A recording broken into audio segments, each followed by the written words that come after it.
My girlfriend said, "You're not invited. My family feels awkward around you." I nodded once. Understood. She got dressed and left smiling. I stayed behind and made one quiet decision. Later that night, the party didn't end the way anyone expected. I'm 36, and I thought I'd learned to read people by now. Apparently, I was wrong. My girlfriend and I had been together for almost 3 years. We met at a mutual friend's wedding, danced twice, exchanged numbers, and somehow ended up building what I thought was a solid relationship. She came from money, not crazy rich, but comfortable. Country club memberships, annual family trips to resorts, that kind of thing. I didn't come from that world, but I never felt like it mattered. Until it did. Her family tolerated me at first. Polite smiles, surface-level questions about my work, comments about how different our backgrounds were said with a laugh that didn't quite reach their eyes. I brushed it off. People have their prejudices. I figured if I kept being myself, they'd come around eventually. They didn't. It was a Wednesday afternoon when she told me about the party. Her parents were hosting their annual holiday gathering at their house. Big event, extended family, family friends, the whole production. She'd mentioned it weeks ago, and I'd assumed I was going. We'd been to plenty of family events together. "So, what time should I be ready on Saturday?" I asked, while we were making dinner. She stopped chopping vegetables. "About that." I looked up from the pasta I was stirring. "What? You're not invited." I thought she was joking. Very funny. "I'm serious. My family feels awkward around you. My mom specifically asked if I could come alone this year." I turned off the stove. "You're serious?" "Yeah. I'm sorry. I know it's weird, but it's just easier this way. It's one night. You understand, right?" "No, I don't understand. What does awkward mean?" She sighed like I was being difficult. "You know, you don't really fit in with them. You don't play golf. You don't know the people they know. You don't get their jokes. They have to explain everything. It's just uncomfortable for everyone." "Uncomfortable for them or uncomfortable for you?" "Don't make this bigger than it is. It's one party. It's your family's holiday party, the one you've been talking about for weeks, and I'm not invited because I don't play golf?" "That's not what I said." "That's exactly what you said." She put down the knife, wiped her hands on a towel. "Look, I don't want to fight about this. I already told my mom I'd come alone. It's done." "When did you tell her that?" "Last week." "Last week. So you've known for a week, and you're just telling me now?" I didn't know how to bring it up. "How about, hey, my family doesn't want you at their party?" That would have been a start. "You're being dramatic." "I'm being dramatic? Your family doesn't want me around and you think that's fine?" "It's one night. You can do something else. See your friends. Relax. You're always saying you never have time to yourself." I stared at her. She actually believed what she was saying, that this was reasonable, that I should be grateful for a night off from her family's judgment. "Understood," I said finally. She blinked. "What?" I said understood. You're not inviting me. Message received. Don't be mad. I'm not mad.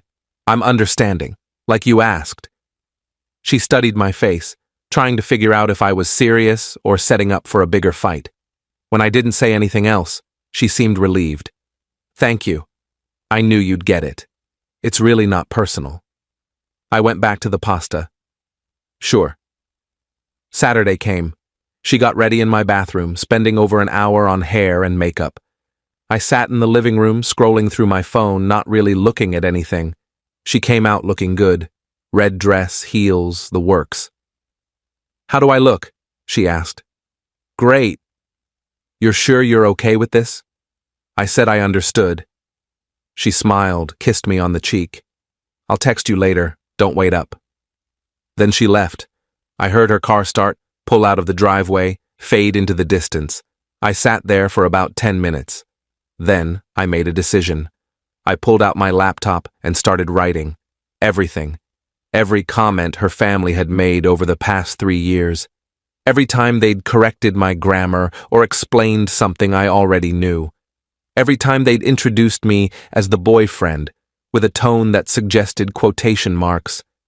Every passive-aggressive remark about my clothes, my car, my lack of country club membership. Then I wrote about tonight. About being uninvited because I made them uncomfortable. About my girlfriend thinking this was reasonable. I wrote it all in a long, detailed message. And then I sent it to every member of her family whose contact information I had. Her parents, her siblings, her aunt and uncle who were probably at the party right now. The message was simple. I was told I make you uncomfortable, and that's why I wasn't invited tonight.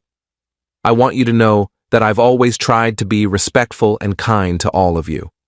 If I've failed at that, I apologize. But I also think you should know that making someone feel unwelcome and then asking their partner to exclude them isn't the kindness you probably think it is. I hope you enjoy your evening. I hit send before I could overthink it.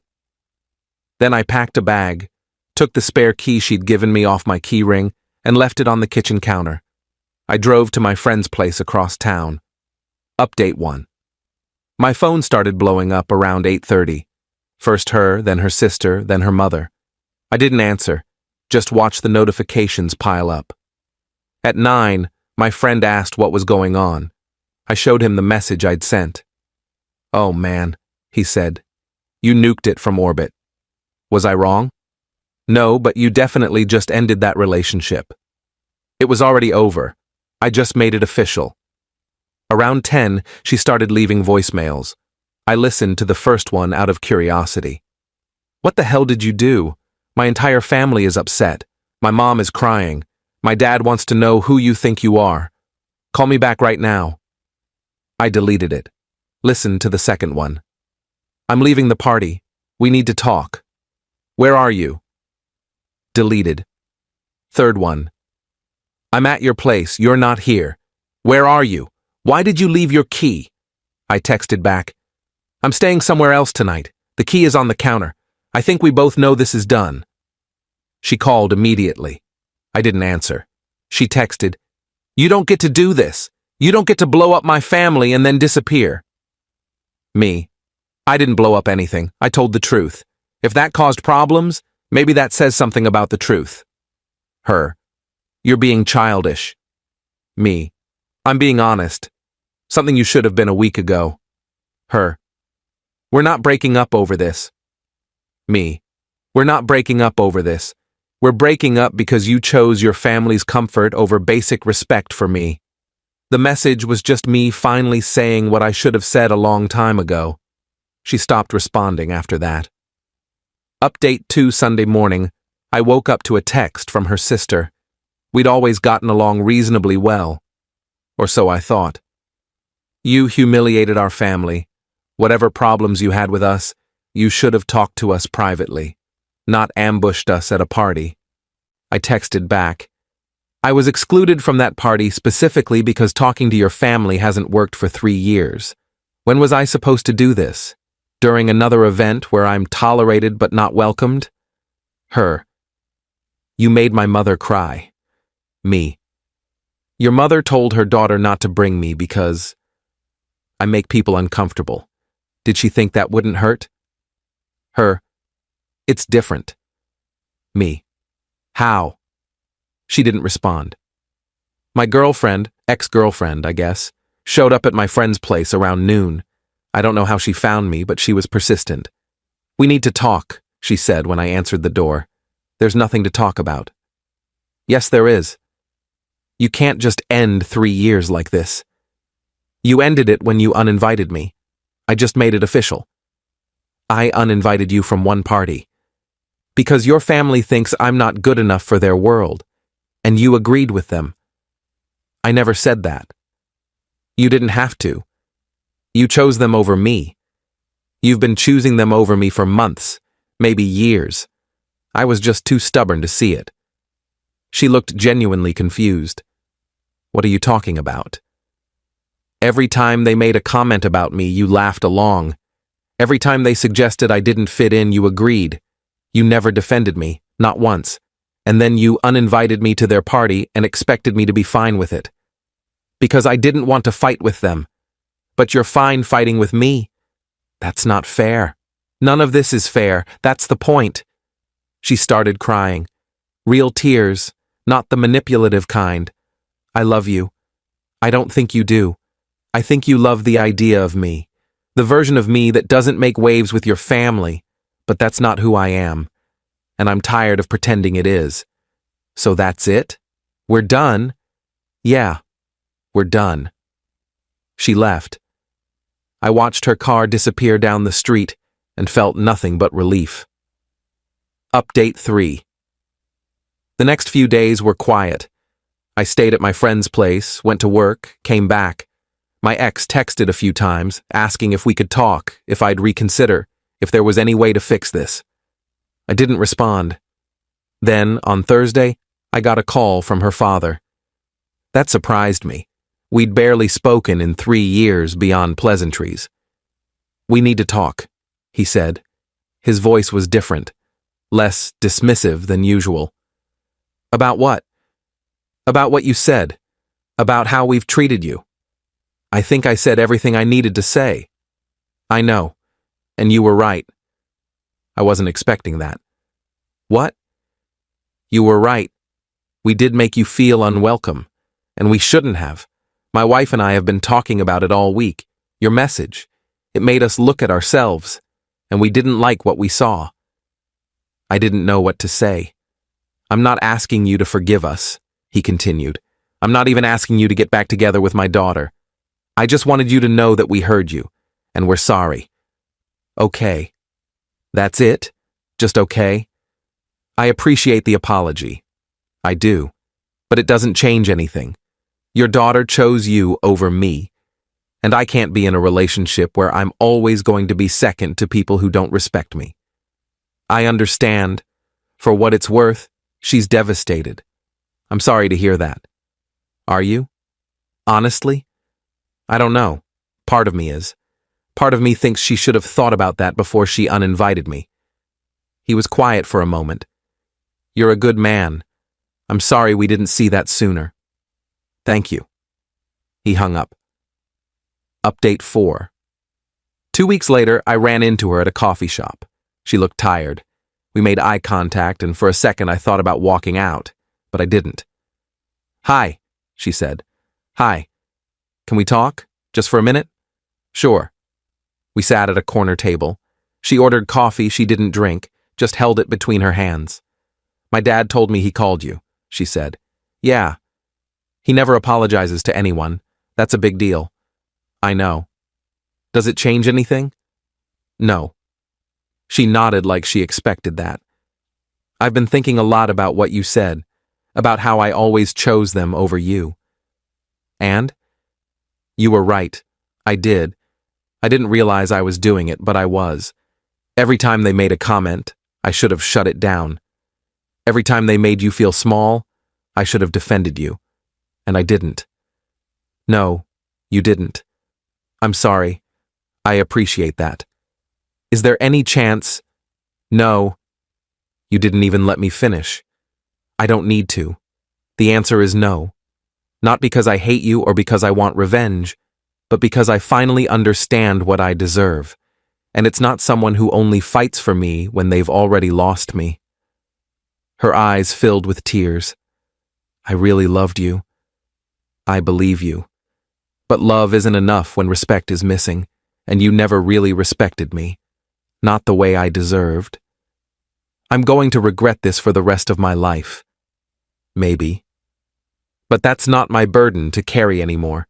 I stood up, left money for my coffee on the table, and walked out. Final update. It's been 3 months since that night. 3 months since I sent that message and walked away from a relationship that was slowly killing my self-worth. I moved into a new apartment last month. It's smaller than the place I had before, but it's mine. I'm not sharing space with someone who makes me feel like I need to apologize for existing. I heard through mutual friends that she's dating someone new, someone from her world. someone who plays golf and knows the right people and fits seamlessly into her family's events. I'm happy for her. Genuinely. She found what she was looking for. I'm dating too, actually. Someone I met through work. She's from a similar background to mine. When I told her the story about being uninvited, she looked horrified. That's cruel, she said. Who does that to someone they supposedly love? Someone who doesn't actually know what love means, I said. Her family invited me to dinner last week. It was casual, warm, easy. Her dad asked about my work, actually listened to my answers, didn't make me feel like I needed to prove myself. Her mom made jokes that included me instead of at my expense. Afterward, my girlfriend asked if I was okay. Why wouldn't I be? I know meeting parents can be stressful, especially after, It wasn't stressful. It was nice. They were kind. They liked you. Good. I liked them too. She smiled, squeezed my hand. I'm glad. That's when I realized how simple it should have been all along. How relationships aren't supposed to be battles where you constantly fight for basic dignity. They're supposed to be partnerships where both people lift each other up. My ex tried to reach out one more time about a month ago. Long text about how she'd learned from her mistakes, how therapy was helping her see her patterns, how she hoped I was doing well. I responded, I'm glad you're working on yourself. I genuinely hope you find happiness. But I've moved on, and I need you to respect that. She replied, I understand. Thank you for everything, even for the hard lessons. I didn't respond after that. There was nothing left to say. Someone asked me recently if I regretted sending that message, if I thought it was too harsh, too public, too final. The answer is no, because that message wasn't about revenge. It wasn't about hurting anyone or causing drama. It was about finally standing up for myself, about refusing to accept being treated as less than, about drawing a line and saying, this far, no further. Could I have handled it differently? Probably. Could I have been more diplomatic, more private, more gentle? Sure. But I'd been gentle for 3 years. I'd been understanding and patient and accommodating. And where did it get me? Uninvited from a party because I made people uncomfortable by existing outside their narrow definition of acceptable. So I spoke up. I told the truth. And if that truth made people uncomfortable, well, maybe they needed to be uncomfortable. Maybe they needed to sit with that discomfort and think about why their actions had consequences. I'm 36 years old. I have a new apartment, a new relationship, and a renewed sense of what I will and won't accept from people who claim to care about me. The party didn't end the way anyone expected that night. Not because of what I said, but because saying it forced everyone to look at themselves honestly for the first time. And sometimes, the most loving thing you can do for yourself is refuse to accept anything less than the respect you deserve, even if it means walking away from someone you thought you'd spend your life with. Especially then.